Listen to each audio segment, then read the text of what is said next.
বলিউডের আলোচিত প্রেমিক যুগল ক্যাটরিনা কাইফ ও ভিকি কৌশলকে নিয়ে প্রতিদিনই নতুন নতুন খবর ছড়াচ্ছে। তাদের বিয়ে নিয়ে নানা রকম কানাঘুষা।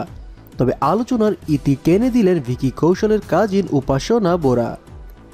সম্প্রতি এক সংবাদ মাধ্যমে তিনি দাবি করেছেন ভিকি ক্যাটরিনার বিয়ের খবর মিথ্যা। সংবাদ মাধ্যম ভিকি ও ক্যাটরিনার বিয়ের ভুয়া খবর রটাচ্ছে। সত্যি যদি বিয়ে হয় আমরা নিজেই জানাবো। আমি ভিকির সঙ্গে কথা বলেছি, আমার ভাই জানিয়েছে ও এই মুহূর্তে বিয়ে করছে না। এদিকে বিয়ে নিয়ে এখন পর্যন্ত মুখ খোলেনি ক্যাটরিনা ও ভিকির কেউই। তবে শোনা যাচ্ছে ডিসেম্বরের শুরুতে রাজস্থানে ধুমধাম করে বিয়ে হবে তাদের। তার আগেই হবে আইনি বিয়ে। তবে এসব কি আসলেই মিথ্যা, তা জানতে হলে এখনও সময়ের অপেক্ষা।